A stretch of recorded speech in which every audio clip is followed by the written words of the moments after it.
right? So if Wn doesn't appear in D, so we put 0. And then we know we can also make Q the same way. Now Q only usually would only consist of a very small number of keywords. Sometimes it's one word, sometimes two, sometimes three, right? Sometimes a sentence, about 10 words, right? So the same thing. So it may not appear, W1 may not appear, W2 may appear, but again, it is still n-dimensional.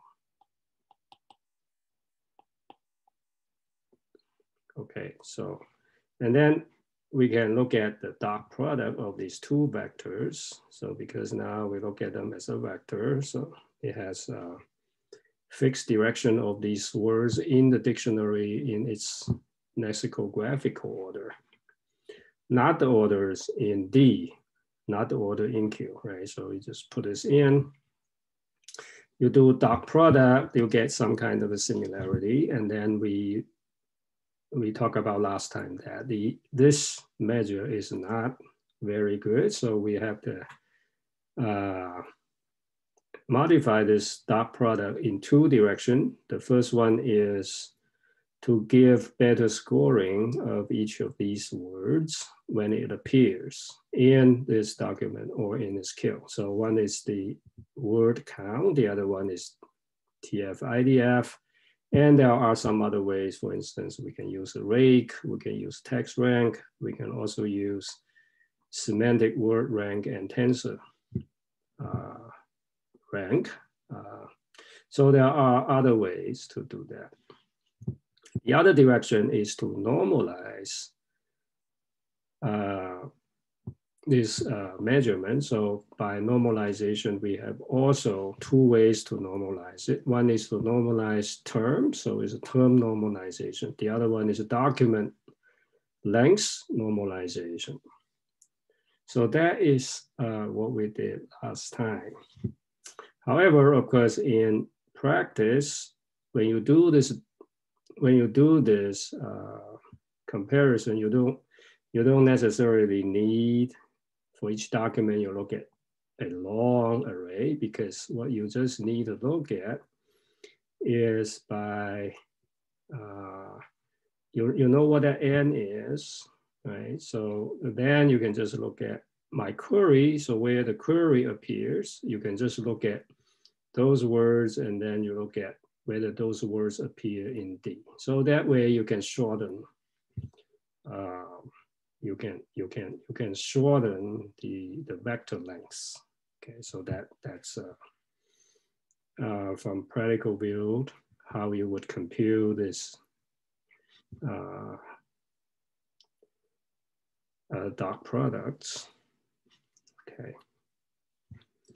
So today, and last time we also mentioned two commonly used similarity measures. Okay, so they are commonly used in any search engine or text retrieving algorithms.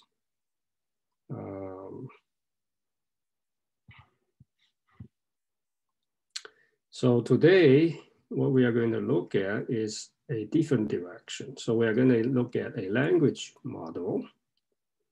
So based on a language model, we can also come up with a similarity measure, and that's called text retrieval probabilistic model, because the language model is a probabilistic model. Okay, so we are going to, for instance, we're going to use 1 gram model to do this.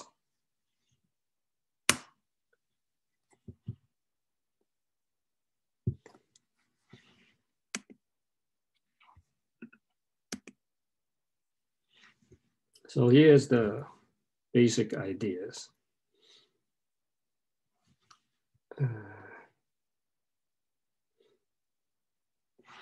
I need a,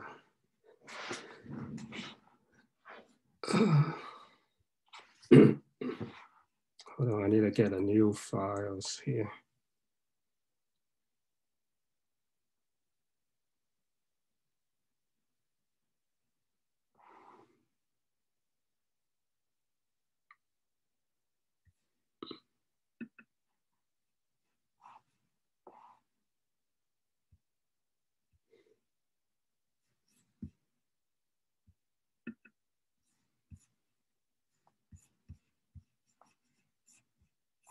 a second.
Okay. So the basic idea of this language model-based retrieval, text retrieval is this. So we are going to look at, again, we're going to look at a corpus of documents. So let's say we have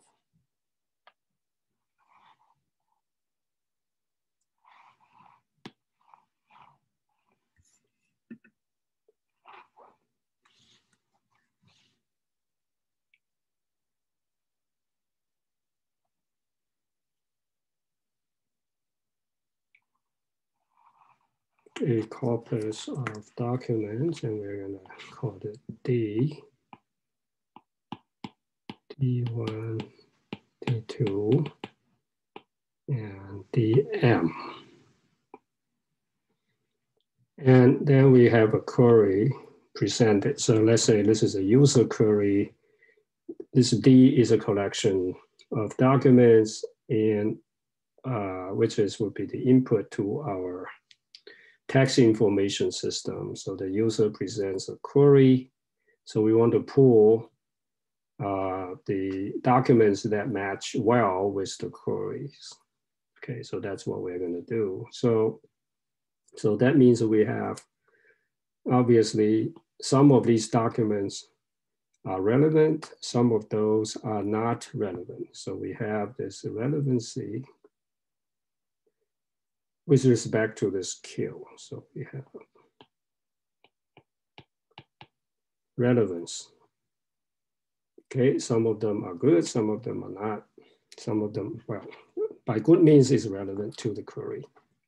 So what we are going to do is now, we are going to use because this is a probabilistic model, so that means we have to have some kind of random variable to represent this whole thing as the outcome of experiments. So then you can think about these documents are your sample space, and then you do some kind of experiment. So these are the possible outcomes, and then the outcome that you want is that you really want is that the outcome is relevant to your Q. Okay, so that means now we are going to use this relevancy as a random variable. Okay, so this is a random variable, and now our sample space will be all these documents and Q. So we're going to look at this as a possible outcome in this experiment. And then it will either go to 0, that means that D and Q, this pair is not relevant. So which means a particular DIQ, if under this random variable is equal to 0, that means that DI is not relevant. So this is not relevant. And if it's a 1, that means it's irrelevant. So it turns out, under this thinking, what we want to compute is this. A conditional probability. When you look at all possible outcomes, D comma Q, I want to know whether R is equal to 1, right? So when it's equal to 1, then this D is considered relevant, and I'm going to return that D for this query. However, the question now is that how we're going to compute this. How do we compute this? Right, the modeling itself is straightforward. So this is what we want to do. This is our model. But then how you're going to start to compute this. Okay, so then sometimes we may do this computation. So in other words, we change our angle by computing this. That means that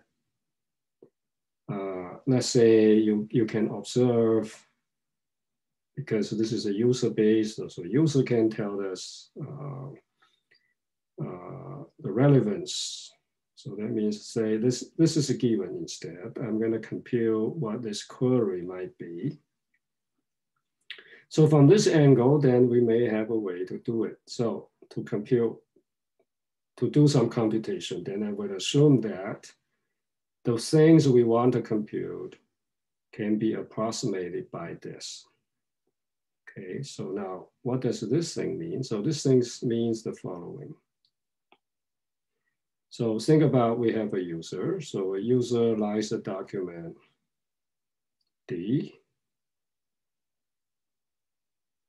So why shouldn't be there? So he likes a document D, and which is by default relevant to a query to be determined, because a user likes a document, then of course he or she really has something in mind. So what we want to know is that what that query should be in order to retrieve D under this model.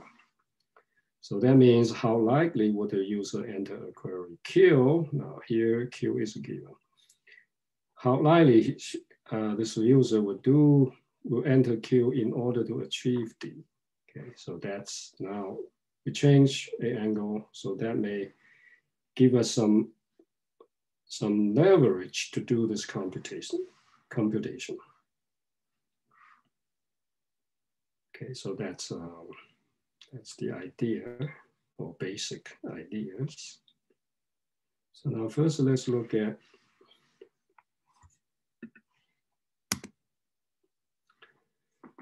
an example.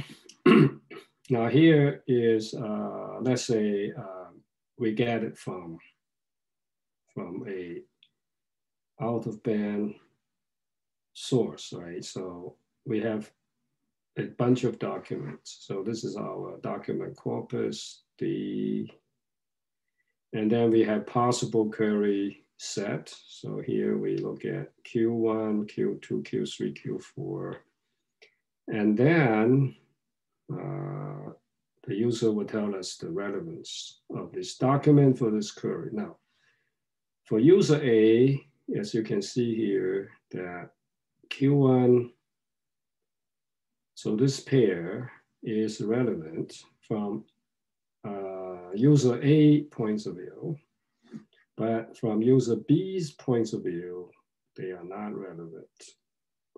Okay. Likewise, you keep doing it. So this pair, Q1 and D2, that means that it presents a query Q1, and this document D2 is relevant from user A point of view, but I'm sorry, from B's point of view is also relevant. So that means Q1 D2 is has a stronger relevancy because both users agree they are relevant. And here Q1 and D3, Q1 and D3 both agree they are not relevant. So that is also a stronger indication that they are not relevant. So likewise, we can keep on going, and we have, let's say we have this information available, then we can do that computation pretty easily.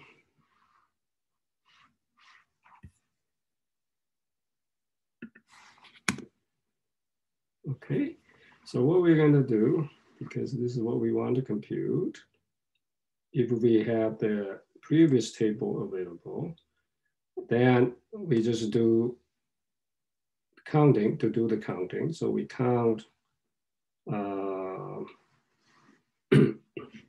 we count the number of rows in that table, which for each pair QD, we see whether R is equal to 1. So then we're going to count. So this QD are given. And let's see how many rows with R is equal to 1. And then this is a total number of rows involving QD. Okay, so for then, if we just look at the previous table, we only have 2 users data. Then we know that, remember, for Q1, D1, now remember that user A thinks it's relevant, but user B thinks it's irrelevant. So the count for that R is equal to 1 is 1, but you have 2 rows involving Q1, D1. So that's 1/2 from this limited sampling. So you can think of the previous table as a sampling, right? So there's only 2, we only have 2 users that gives opinions of this relevancy. Or you can think of that as a particular experiment. Okay, so remember that for Q1, D2, both users think they are relevant. So that's 2/2, and hence it's equal to 1. Again, remember that for Q1 and D3, both users think they are irrelevant. So that means that the relevancy now is 0. So with that sampling, then you can actually carry out this computation. The only problem with this approach is that, first of all, it's impossible to observe all possible queries or documents and all the relevance values. So any sampling you would do is just a sample, it's a small sample. So then if you use this computation, as we know that it's not going to be accurate. Okay, so, and also many documents remain unseen. So just think about that. You have a large corpus like a Wikipedia dump. So big, and then you make queries. You can only look at, any sampling is only finitely many queries. So you may not even be able to look at all the possible documents. Let alone that you look at all possible queries, you come up with, even you can do all possible queries, and your computation will be big, so big, right? So you have to look at all possible queries, look at all documents. And then you have one user or a group of users to judge whether they are relevant or not, right? So this approach, theoretically it's okay, but practically it's not. So it's impractical. It's impractical to do this. So that may then, we would need a different way to do this computation, because this is our model, right? Based on the language model, this is our model. Again, going back to the previous slide, the question is how we are going to compute this. So again, we are going to change it to do this computation instead. So we're going to change a direction. We're going to change, so we're going to compute P of Q under D where it's relevant. Okay, so this is the change direction, because direct direction, it's impossible. Well, it's hard to get a good estimate, so we're going to change the direction.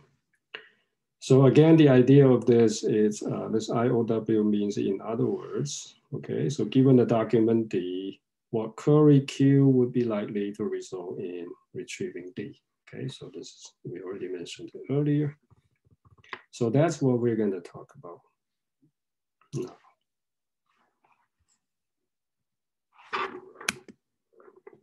Okay. So this approximation is called query likelihood approximation. Okay, so given the document D, we want to figure out, okay, what query can result in that document being retrieved. So that's what we are thinking, right, from a different angle.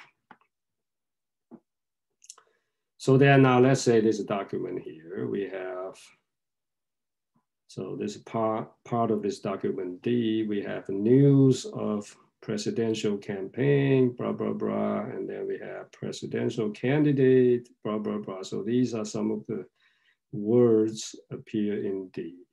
Okay, so of course this D will contain more, but at least now we have, we single out these words because our query, now this is one of the possible query, is presidential and campaign. Okay, so this is a presidential and campaign. So that the user here really wants to retrieve this document about presidential campaign. And then of course, if anything that he, well, this is she, right, it's Alice. So if she thinks, so if she wants to retrieve documents about presidential campaign, of course, obviously the query she would make is presidential campaign. So this is sort of what we are doing when we do Google search, right? So you want to do something, you think about a few keywords or even a phrase or even a sentence, you just put that in and then you retrieve a document. Hopefully that document will match your query. Okay, so that means that we're going to put weights on these keywords, okay? And then we just put those keywords in this document. So in other words, you can think of this approach as, how about for each document, I can compute a weight on all the words, or in other words, a score, right? Either TF-IDF score or the other ways we mentioned. And then these are the important keywords. And then if the user enters the important keyword that we compute from this document, then this document should be retrieved, right? So actually it's a common sense. Okay, so it's just common sense. The thing now then is how we formulate these things. Okay, so now here's the formulation. So first, we assume that each word in a query is independent. Okay, so this is about a query. So independent means that they don't have relations. So it just makes computation easier. And then each word is obtained from the imagined ideal document that satisfies the user's need. Okay, so So in other words, what we are thinking here is that you have a document. In order to achieve that document, you present a query, and then we will compute the probability of that particular query under this document. So assuming they are relevant, right? So then we want to compute that probability. So that's what our thinking is. So now you're given a document D, and you have a query, then I want to compute the probability of this conditional event, right? So D happens, then Q happens. Because we assume that the words in Q in the query is independent, so that makes it easy because you think about this as a single gram model, backward words model, or a single gram. So single words. So then, of course, they are just, because they are independent, let's say let's say Q consists of W1, W2, WK. K may be 1, maybe 2, maybe 10, right? So depending on how you're going to enter your queries. Now, look at this. I put comma in between. That means they don't have orders. The ordering is not important here. They're just a bunch of keywords. Even though you enter the sentence, it actually has an order, but from the underlying mechanism point of view, it is not. You just extract the keywords, look at it as a set. So that means you can just put in a set of keywords when you do a Google search. Okay, but of course, putting a sentence is easier for us to think about the things we want answered, right? But from the underlying mechanism point of view, it is just a set of keywords. So they are independent. So that means that if I want to compute this, then it just be W1, D, W2D, so each of these words, and then WKD. They are independent, so that's what it is, right? So any, the joint probability of two events, A, B, or two random variables, A, X and Y. So let me put the X and Y. So two random variables that take this value.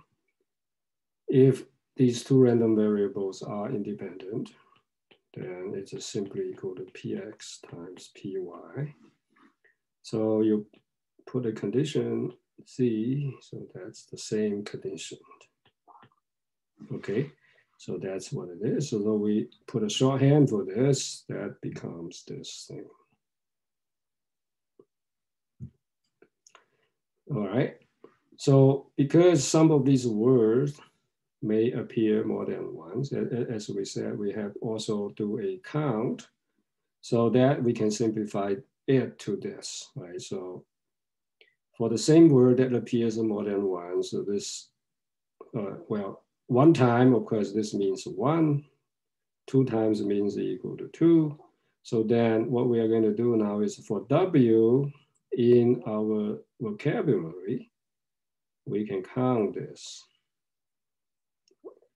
Okay, so this, of course, indicates that we are looking at our backward words model, and this is a shorter way to write it. Of course, you don't have to look at all the words. You just need to look at the words in Q, and then if it appears once, appears twice, appears more than twice, and so on. You can just write it in this form. Okay.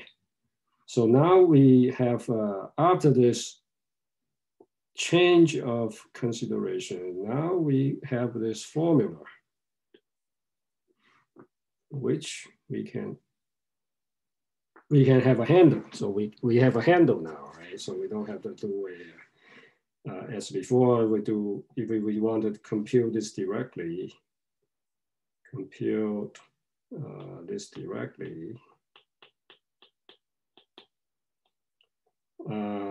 the QD, then we have to do sampling, and sampling doesn't really tell, sampling is not accurate because we can only look at a small number of things, right? And it's not general enough. So when we change the angle, once we change the angle, now we have a leverage. So that ends up, we are going to compute this. So that is the language model, right? So remember, the language model, what we really want to do is to compute a probability W underscore D for each document. Okay, so then we can, as we know that we can approximate this using, so this is one immediate approximation, is to use maximum likelihood. So what we do is to look at the count. Now this has no queries in it, right?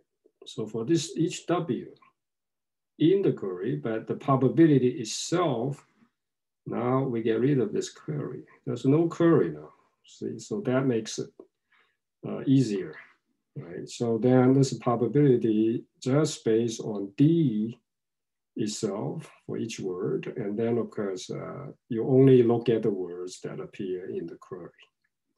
But at least now doing this is a lot easier, so we can actually do it using maximum likelihood by looking at how many times this W appears in D, and then we compute this probability. So that's a maximum likelihood. Then of course, we also know that this is not very good because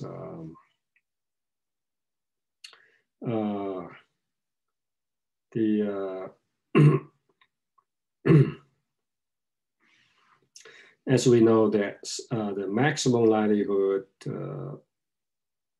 computation in general is not a good method, but for the particular document D given, then that's what we can do because all the words in D is already fixed, right? So the D is already fixed. We can do this. So now we plug it in. Now we plug this in here. So that we have a product. Now this is a product. We got CWD. So this is a D. And then CWQ. And then this W in V. But as we said that for W is not in V, this thing is going to be equal to 0, right? So that means that we actually just look at Q. So we can think of this as W in Q, E, W, D, C, W, Q. But the multiplication part is kind of hard to compute. So the easy common trick to do it is just take logarithm at both sides to turn this product into summation. So then what we are going to have is this. What we're going to having is this.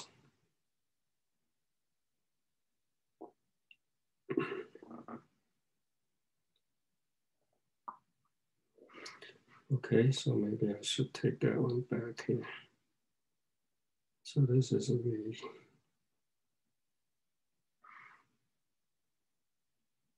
I'm going to take that back. Okay. So now, after we change the angle, then we actually achieve something. So now we can compute the similarity using this language model to compute how similar this Q and D would be. So then you can see we can, as long as we have a language model, which we can plug this thing in, then we get CWQ log CWD minus log D for W in V. See, I can do computation just by looking at the document now. It's straightforward, right? So this, now we can compute. So now we can compute PQ similarity of Q and D, but it's under logarithm. So let me say this. Using this probabilistic approach. Okay, so then the question is it good enough?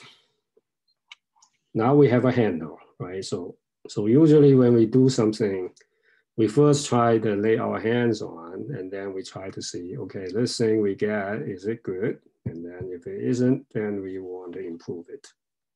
So that's the usual approach. Okay, so the problem using maximum likelihood estimation is that we assign a 0 probability to words unseen in the underlying document D. Okay, so that's problem. So when you have a document D, the words, of course, appear in D, they are all observed words, but for words not in D, the probability under this language model, now the D you can think of as your sample. Your sample, I look at the D, but then it only contains certain fixed number of words. In D, some of the words will not be seen. And of course, the probability of the unseen words may not be equal to 0, but using maximum likelihood estimate, you are going to assign 0 to it because that's what this is about. If W is not in D, this guy is equal to 0. So you got 0 for it. Not good. So then how do we take care of this? So the easy trick is to use smoothing. And smoothing, the idea of a smoothing means that we're gonna assume if a W is not in your sample, that if a word is not observed, we don't assume it has 0 probability. Instead, we're going to look at the entire corpus, capital D, and W have a much larger chance, right? Have a larger chance to appear in D, okay? Because after all, this is the corpus we are concerning. So assuming all the words contained in this corpus are relevant and the words not in this corpus, of course, they are not relevant. So that means that the reason for this is because text retrieval is to retrieve a document in this corpus. So all the words in D, English capital D, potentially relevant, and the words not in this corpus, we can ignore them, even though they are legal words, because we are only concerned with this corpus. So that's called smoothing, and we have a name for it. This is called JM smoothing or Jelinek-Mercer smoothing. So the idea is this. Okay, we look at the second bullets here. Okay, so we have a reference corpus. Oh, okay, so sometimes we use D, sometimes we use C. Okay, so here we're going to use C. So in other words, C and D will be interchangeable. Okay, so they're just corpus of documents. Okay, so because we are only looking at words in this corpus, so the probability P of W conditional C under this condition C, in other words, W is in C, is not zero. So this guy is not zero because now we can do a maximum likelihood estimate on this corpus. Okay, so we can do this on the corpus. So in other words, again, you count how many words contained in C in this corpus and count how many times this W appears. That's a term frequency. Then you get a maximum likelihood estimate. For any words not in this C,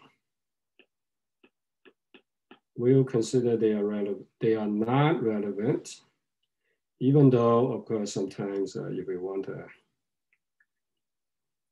make your model more relevant, more interesting, of course, sometimes W, even though W is not in C, but it may be very similar in semantics to a W prime in C.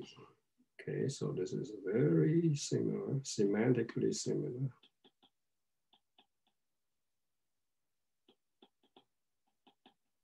You will still need to consider it. But for our case now, we just assume we don't have to worry about it. So then the smoothing method would be like this. If W is in D, that's observable, then we just use this maximum likelihood. And if otherwise it's not, if W is not in D, but it's obviously we think that it's in the corpus, appears in other documents in the corpus, and we have this, again, maximum likelihood, we can compute it. But of course, we have to make it as a legal or legitimate probability. So we have to have a parameter, okay, between 0 and 1 to go with it. So then the probability of, so to make it a probability, so that means that you sum them up, you sum all of them up. W in C has to be equal to 1, so that you give this, the observed probability of we're in the maximum likelihood is this, as we said earlier, but now it has to come up with a parameter so that when you sum all of these up, they are going to be equal to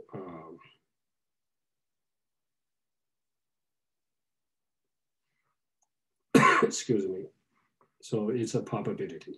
Okay, so makes it as a probability.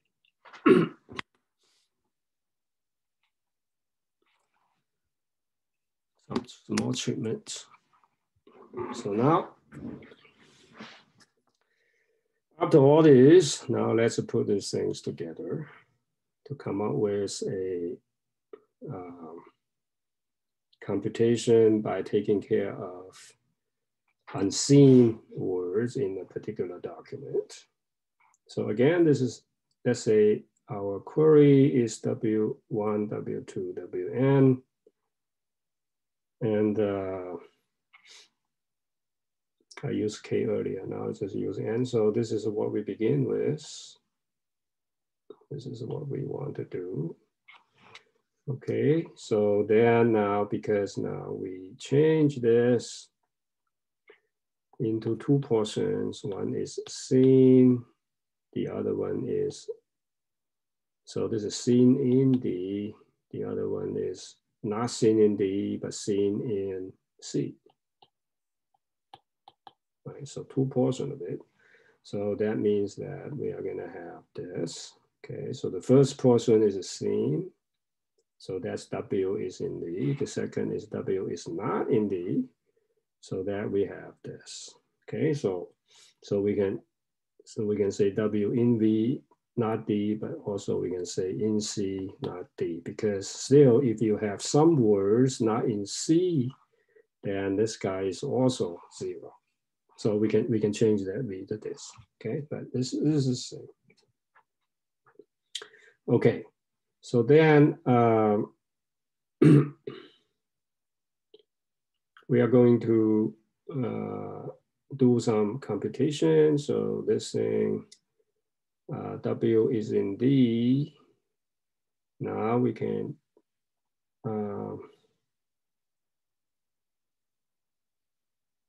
change it to, because of this, right? So if W is not in Q, then this is going to be 0. So we can change that D actually to Q here. So this part is from here.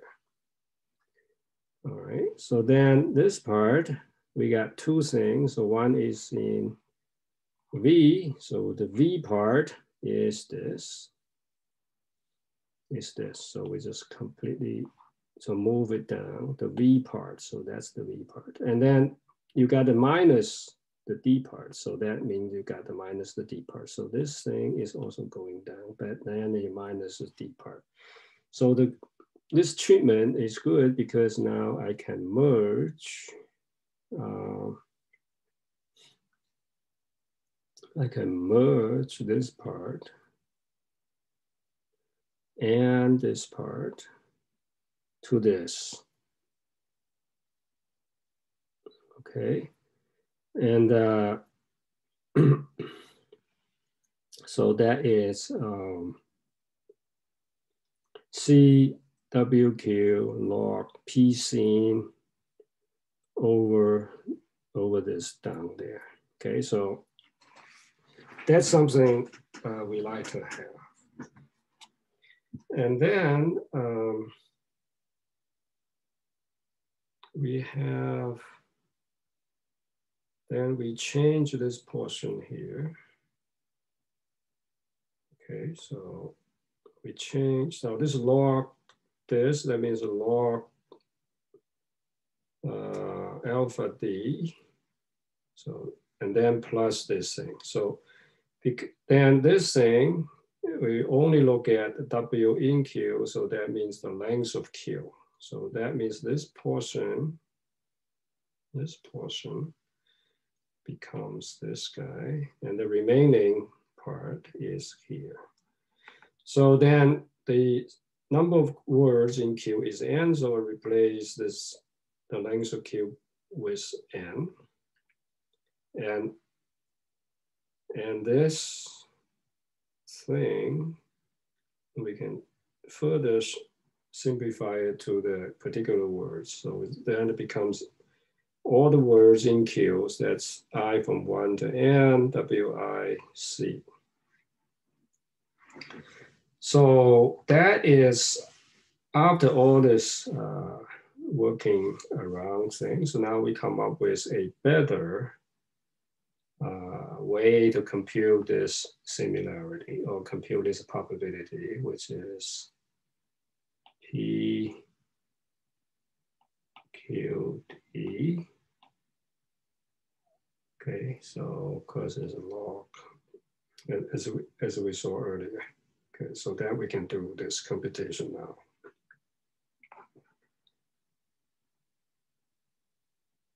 All right.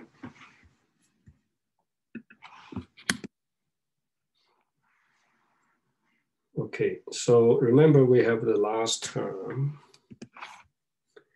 and in practice, this last term is ignored. So what we are going to have is just look at this portion plus that portion.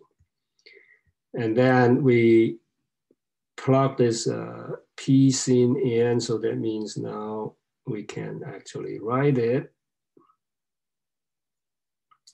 into, so this log part becomes this thing. Okay, so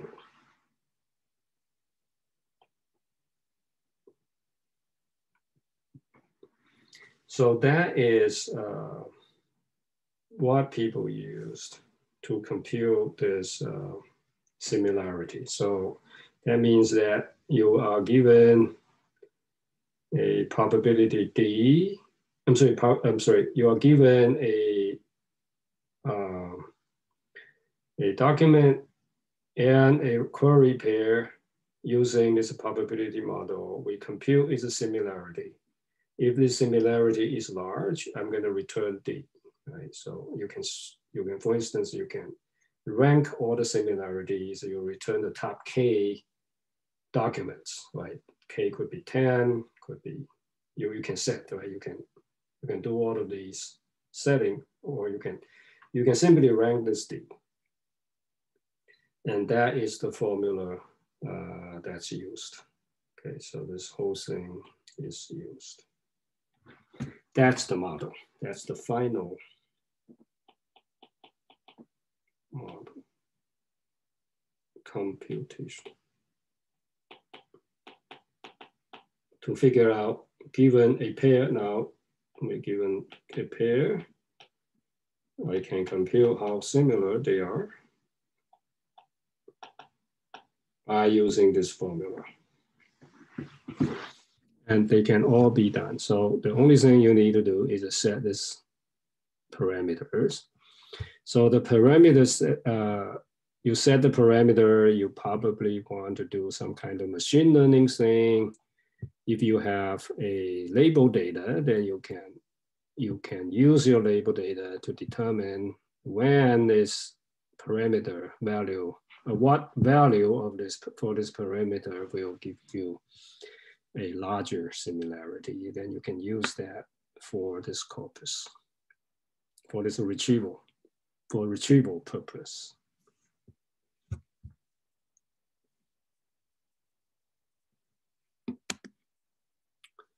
Okay, so that is one smoothing that we looked at earlier. That's called JM smoothing, right? So we come back here. So this is called JM smoothing. And then there is another way to do it.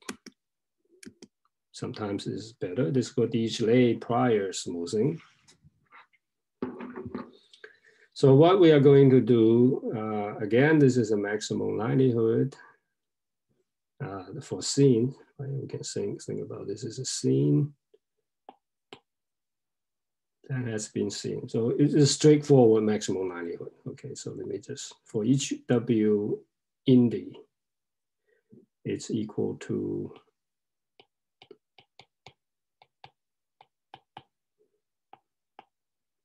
the count W in D over the total number of words in D.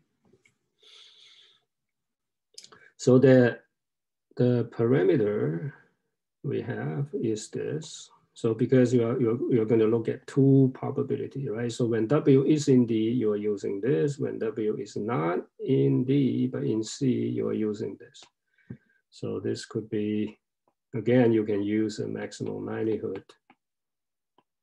That will be against W in C over the size of C.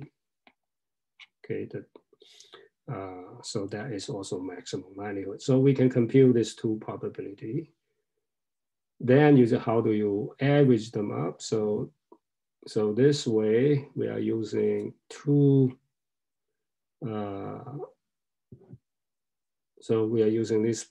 We are using this, and that the good thing, of course, you sum these two up, they are equal to 1. So that is what we are using. So you simplify this, then it becomes this thing.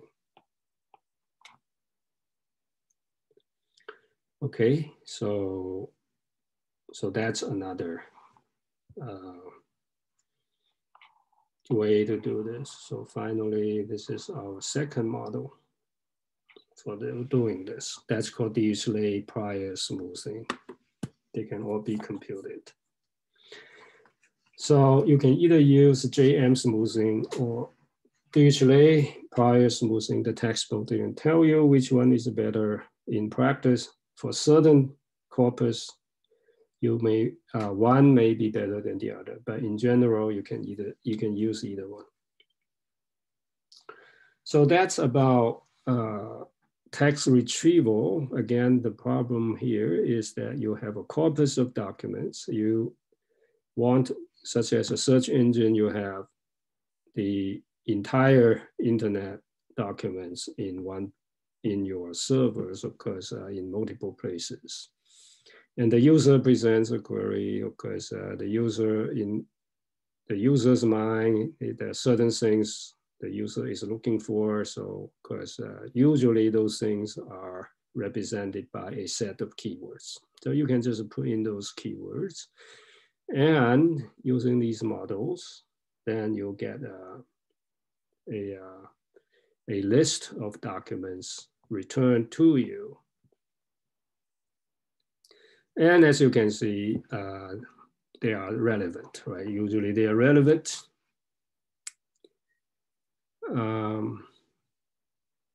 So that concludes text retrieval models. So we look at two different directions. One is use vector space. So that's based on cosine similarities or based on dot products. And the second approach is based on language model. So we have these. So for each approach, we have two formulas. We can compute similarities of a query and a document. Okay, so that's what we have done. Any questions?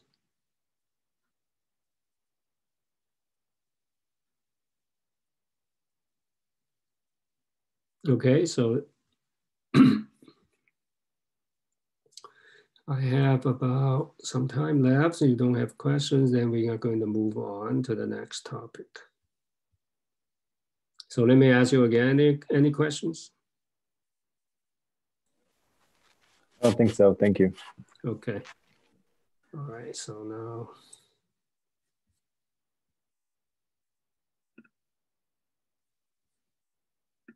Let's start feedback, a topic called feedback.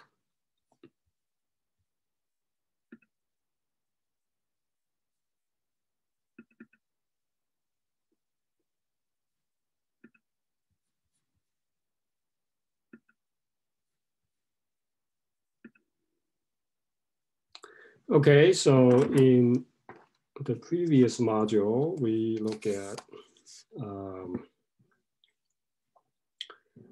this problem. So you have a corpus of documents. Let's say we have M documents. Then you have a query. Based on this query, we want to compute which documents are a good match with this query.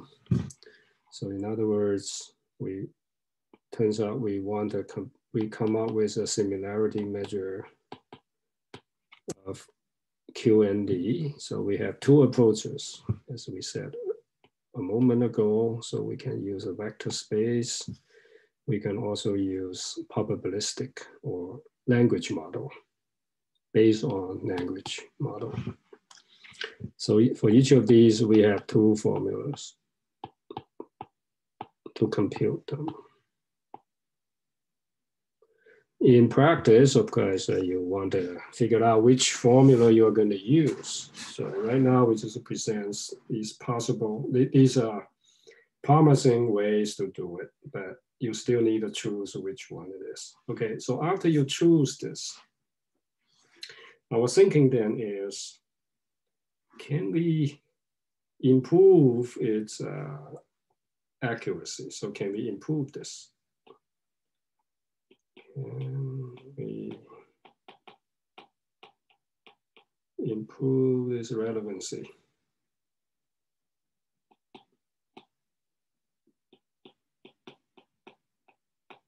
Relevance by taking in user feedback. Right, because the model tells you, oh, they are similar, but the user doesn't think so, right? So then, of course, we gotta take in that feedback. So that's what we use here.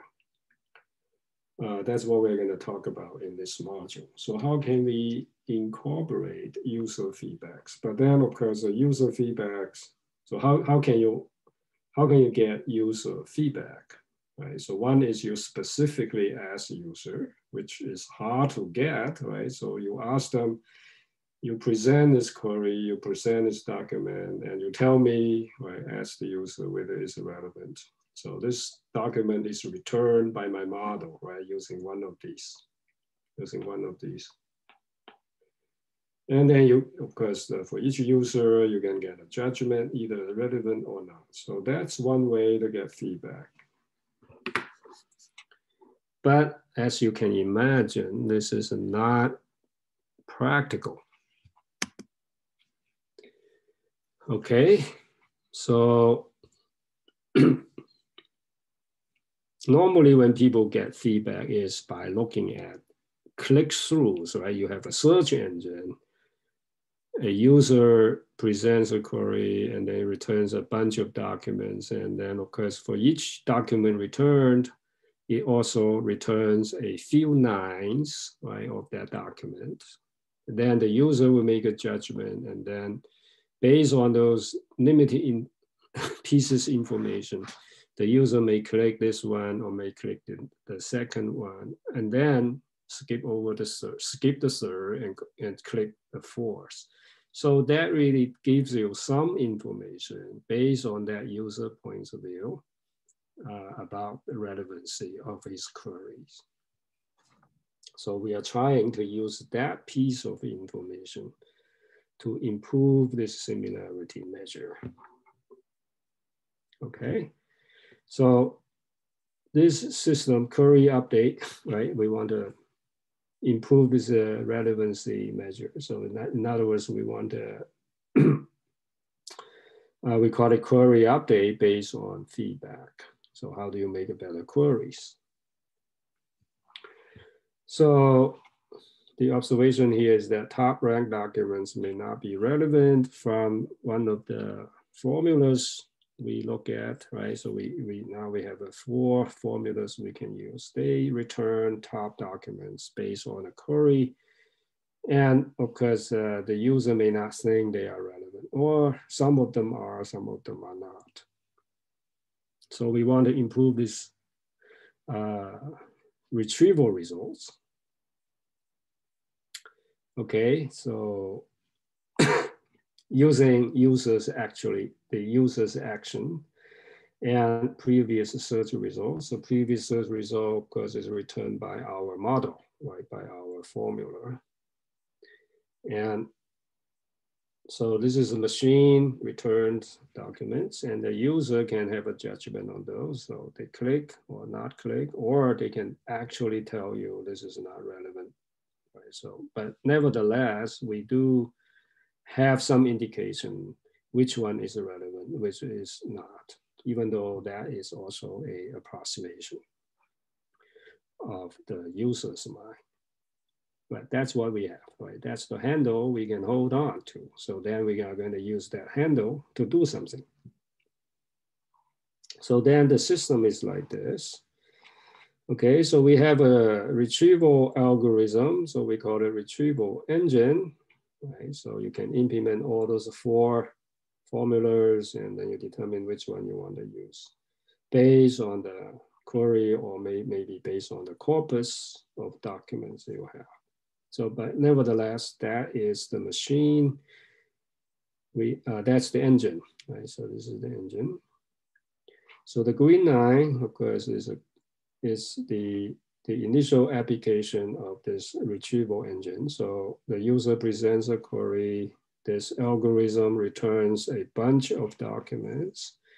Their similarity, of course, when you return the documents, you actually use the similarity measures we mentioned to give them a rank.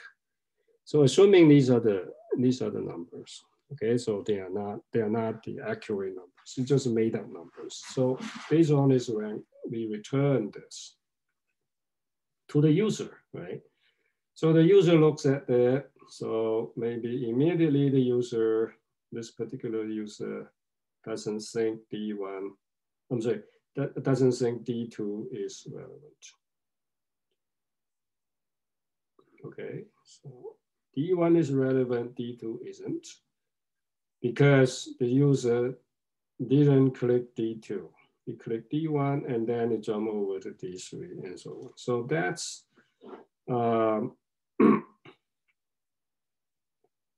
that's a passive feedback we can observe by looking at click-throughs. And of course, as we mentioned earlier, there's a lot of ways that you can ask the user specifically, but we didn't see that application on the search engine, because if you do, the user will probably ignore it anyway.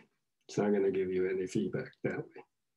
So this is a click-through. Assuming this is a click-through,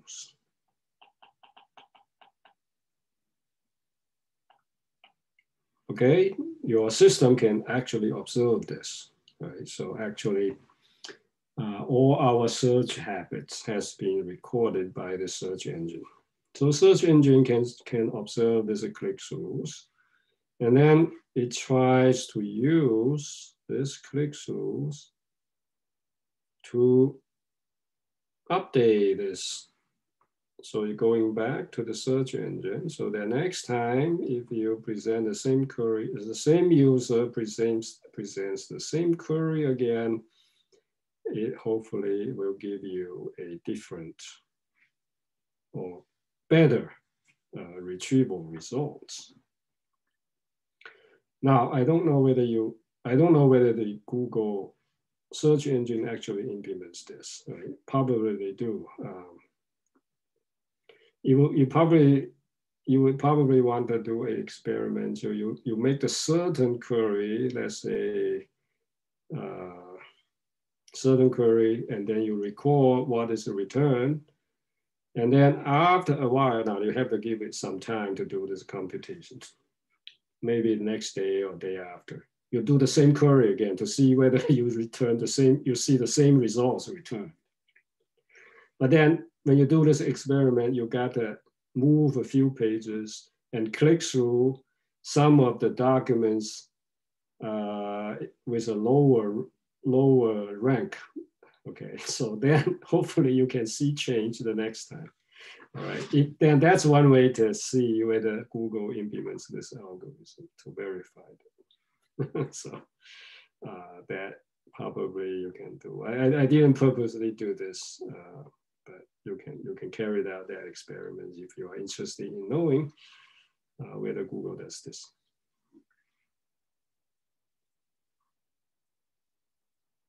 Okay.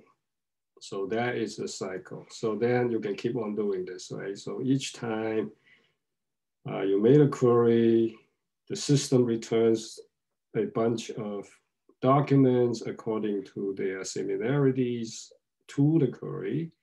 And then the user chooses to click certain documents and ignore the others. So of course, naturally, all the lower ranked documents, since they are not returned on the front page, they tend to be ignored. If you want to change that, then you should purposely go down to the next page, second, third pages, or fourth if you have those, and then click through those. And hopefully the system actually takes this into account, so that next time you enter the same query, the return results would be different, because if that is taken into consideration. Okay, so that is an experiment we can do. As I said, I haven't purposely done that, but if you're interested, you can do it. But nevertheless, this is something that any search engine can implement. All right, so how do we do this?